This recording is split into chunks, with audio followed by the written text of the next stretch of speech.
Hi fellas, welcome to Auto Fact Channel. We have automotive update here. 2024 Aston Martin DB12 first drive. Changes everywhere, sexy as always.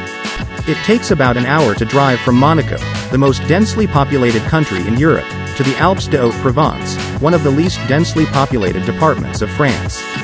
The scenery changes quickly. The mountains appear on the horizon as the skyscrapers shrink in the distance, and the commotion of city life gradually fades into a vast emptiness. The 2024 Aston Martin DB12, a new coupe designated as a super tourer by a brand seeking to reinvent itself, feels right at home in both settings. Unveiled in May 2023, the DB12 replaces the DB11 with a new look exterior design, a much longer list of interior technology features, chassis updates, and a more powerful V8 engine. It's not entirely new, but an Aston Martin spokesperson told me it uses about 80% new components compared to the DB11. Most of the visual changes are found up front, where the DB12 receives a bigger grille, redesigned lights, and a new look bumper. It still looks like an Aston Martin. James Bond wouldn't lose it in a parking lot. While big grilles stir a great deal of controversy, the mechanical updates made one necessary here.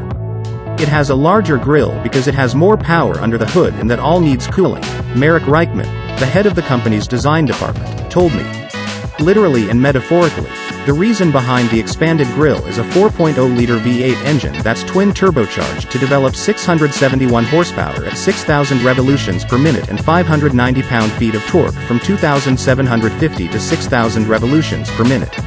It's an evolution of the DB11's V8, which was an evolution of the V8 that powers several 63-badged Mercedes-AMG models, but the outgoing car posted figures of 528 and 513, respectively.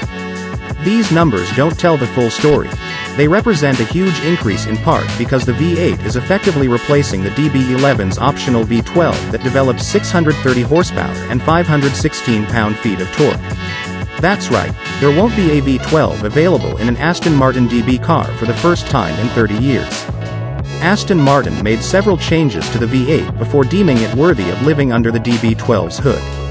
We chose the turbos, we chose the cams, and we chose the compression ratio.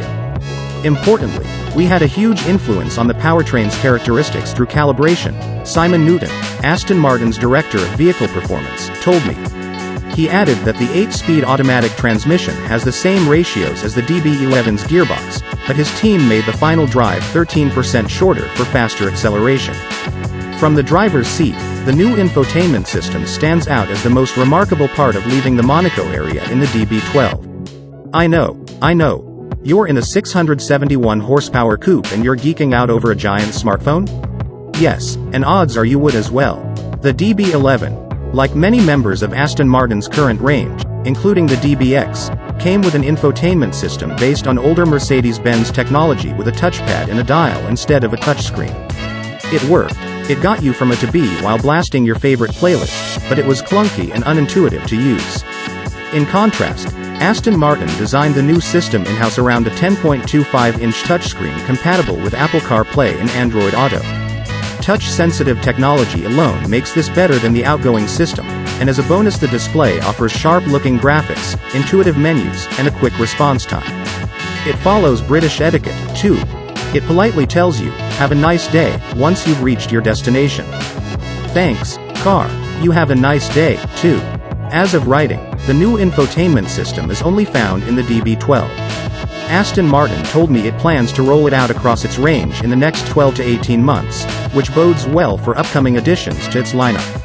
While the system is a great improvement, the DB12 isn't 100% digital. You won't find wall-to-wall screens in here. Aston Martin aligned a row of buttons below the touchscreen for features like the rear defroster, and the climate control system's buttons live further down on the center stack, above the switches used to select the different suspension and exhaust settings.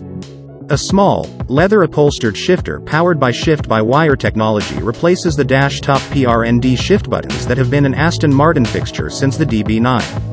They won't be missed. That is Automotive Update today. What's your opinion, fellas? Please don't forget to write down in the comment section and hit the subscribe button.